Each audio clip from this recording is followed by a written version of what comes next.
ni ñu ko yaakaaree ak ni ñu ko bëggee soo xoolee Sénégal croissance am actuelle bii passé ñu ngi wax ni am nañ plus de 6,5%. mais la croissance réelle hors hydrocarbures parce que souvent je pose la question pour savoir hors hydrocarbures ñaata la suñu nee la 3,5% moo lay wane ne réew mi doxul 3,5% c'est une morosité économique donc su pétrole amul woon malgré li mu indi yëpp croissance bi dafay nekk 3,5%. donc aujourd'hui croissance bi bon ANSD génn na ni importation yi yokku na exportation yi wàññeeku na mais production bi mu ngi yokk bon da ngay jàpp ni dina am njeexital mais fan lañ koy xamee suñu amee le bulletin de la DPE ci la ñuy xam carrément fan la réew mi toll mais loo ci mën di dégg globalement ku ne xam na ni Sénégal doxul actuellement ni fi ñu toll nii boo ko comparé ak année yi ñu génn Sénégal doxul parce que nit ñi sonn nañu man tey les appels que j'ai reçus tey man Tafsir ci nekk di nga xamante ne ñuy jàmbatu ci ay difficultés là c'est extraordinaire ay kilifa yoo xam dañ lay woon ni la réew mi doxul nit ñaa ngi ci ay difficultés et loolu da nga koy sentir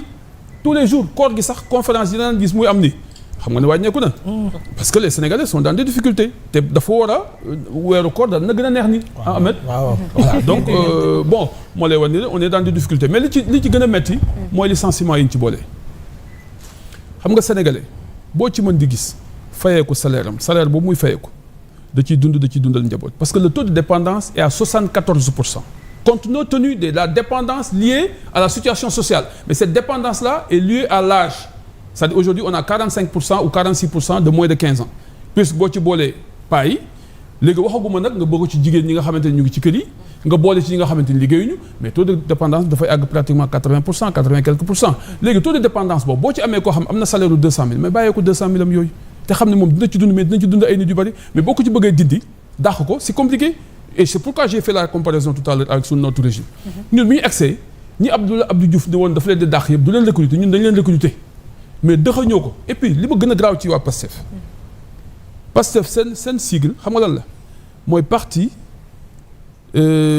patriote du Sénégal bon ça nañ ko léegi dugal nañ ci africain pour le travail l'éthique et la patrie mais c'est un parti travailliste mais comment un parti travailliste qui œuvre pour le travail mais di licencier c'est extraordinaire et puis nañ ko gàddu te xam ni ñooñu dépenses yooyu ñuy dépenser c'est pour satisfaire ay nit boo leen daxee tey jii ils sont des milliers man ñi ma ciy woo dañu bari je dois en rencontrer beaucoup jàpp naa ni loolu war nañ ko dindi xaw ma nag lan moo tax ñu def mais j'ose espérer que c'est pas pour les faire remplacer par des patriotes entre guillemets parce que aussi mënoo dàq doomu jàmbur jël si jàmbur dugal si jàmbur et li ci gën a graaw mooy au niveau de la présidence de la République on voit que les salaires ont augmenté au niveau de la primature on voit que ni ça a augmenté même su fekkee bariwul dans certains ministères da ngay gis ni salaire yi yokku na alors la masse salariale a augmenté c'est vrai que proportion bi àggagul fenn fi mais loo ci mën di dégg mooy dàq nit pour beneen motif bu dul motif boo xamante ni jàpp naa ni lu wóor woon moo tax ko daal jàpp naa ni c'est pas juste et beneen bi ci topp muy contradiction le premier c'est la rationalisation des agences mais loolu beneen problème lay juddul parce que tey jii tu parles de redéploiement pour les gens du Conseil économique et social et du HCCT. C'est ça. Mais pourquoi tu ne parles pas de redéploiement pour ces gens-là? Et c'est des Sénégalais comme ñëpp. Oui. mën nañ bokk Pastef mën nañ bokk feneen ak feneen mais ay Sénégalais lañ donc pour man dàq bi ëpp na parce que boo wax ay milliers de Sénégalais yoo xam dañ leen jëlee fi ñu doon liggéeyee là moom comme c'est du premier dans l'histoire du Sénégal et pourtant c'est pas ça qui était à l'origine des promesses yi nga xamante moom nañ defoon Sénégalais yi mais loo ci mën di dégg daal Sénégal actuellement nii. ci un an yi nii doxagul. ci côté com bi. côté com doxagul parce que taux de croissance bi dégg nga lu mu la. hors hydrocarbures. bu ñu nee la 3,5% la. recette fiscale nga waroon a am 4000 et quelques milliards nga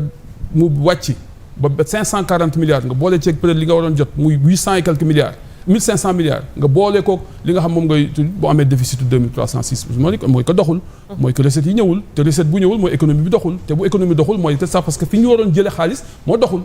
et c'est ça la vérité actuellement. parce que y a eu trop de problèmes. gis nga xaalis Juan Bautista Alberdi c'est le père de la constitution argentine daf ni que exige la riqueza de parte de la ley para producirse mu y crearse mu tontu boppam ni loo ko Diógenes exigía de Alejandro mu ne ko ne que no le haga sombra nee na richesse lan moo koy créer lan moo koy produire mu ni la Diógenes répondre Alejandro mooy que bul ko fatt xaalis kenn du ko fatt te coow yéen xam ngeen alef lu ñuy wax fii. xaalis bëggul coow su coow amee rek day daw. donc par conséquent nañu wàññi coow li. te concentré wu ci liggéey bi pour que richesse am Sénégalais yi mën a dund dans la paix dund aussi dans la dignité parce que Sénégalais yi ñu ngi commencé di ñori seen dignité ñu ngi commencé di ñori seen honneur parce que ñu ngi laaj te waruñu woon laaj am na ñoo xam ñu ngi laaj tey jii di woote di demander. mais te c'est que dafa diis ci ñoom. alors dafa diis ci ñoom trop. te waruñu woon laajte. alors honorable ci question reddition des comptes sur le principe njàngat li ci wàllu wi ak ni ñu ko tàmbalee ñoom est-ce que dal na xel et ban appréciation nga ciy def ci ñi ñu jotagum boo ñi ñuy waaj a woo ñi ñuy yëkkati seen immunité parlementaire et surtout ci ñenn ñi nga xam ne déjà ñu ngi ci kaso bi. waaw loolu dama koy déplorer xam nga. et c'est ça en fait qui a fait que sax man li ma gën a yëkkati man Tafsir parce que su ma waxee dëgg rek man dama ne woon ñii nañ leen bàyyi 2 ans bu kenn wax ak ñoom nañ leen bàyyi rek ñu doxal quoi parce que Sénégalais yi wóolu nañ leen façon bi ñu leen wóoloo rafet na 54% dès le premier tour rafet na nañ leen bàyyi ñu doxal. et puis li ñu promettre woon justice dañ koy xeex ak yooyu tout ça dama nañ leen mais bi mu ñëwee li ma gis ñu def nii jàpp naa ni ñu ngi commencé di dugg ci injustice te injustice moom il faut la combattre et beneen lu gën a garaaw mooy aujourd'hui tey ñi nekk prison on parle de reddition des comptes. mais reddition des comptes mooy ñi géré woon. am déet. oui mais tey ñi géré woon man gisaguma ko ci woo de à part Momad Ba bu nekk bi doon géré Aprosi. man gisuma keneen ku ñu woo ci reddition des comptes ñi ñuy woo c'est des hommes d'affaires. c'est des gens du privé. et bi ci gën a garaaw mooy bu Samuel Sarr. parce que Samuel dafa am une idée bu doy waar dem woo ay nit ni leen nañ leen créer centrale. dugal ci xaalisam fexe ñooñu dugal ci xaalisam wuti ay partenaires ñu dugal ci seen xaalis mais kooku ñu ne ko léegi abus de biens sociaux nga def wala alors que ban effet la am ci entreprise bi centrale baa ngi nii doxagul mais mu ngi nekk en forme léegi kooku bi ma interpellé ministre de l'Intérieur dama ne ko mais monsieur le ministre mais comment vous pouvez emprisonner ce gars-là si vous l'emprisonnez mais est-ce que vous savez que l'image du pays est dégarnie parce que kii moom moo doon dee wax ak partenaires yi ñëw andi li mu andi ba teg centrale nga ni da nga koy tëj kaso mais loolu xel mënu ko téye donc fexe leen tout pour que mu génn ci kaso bi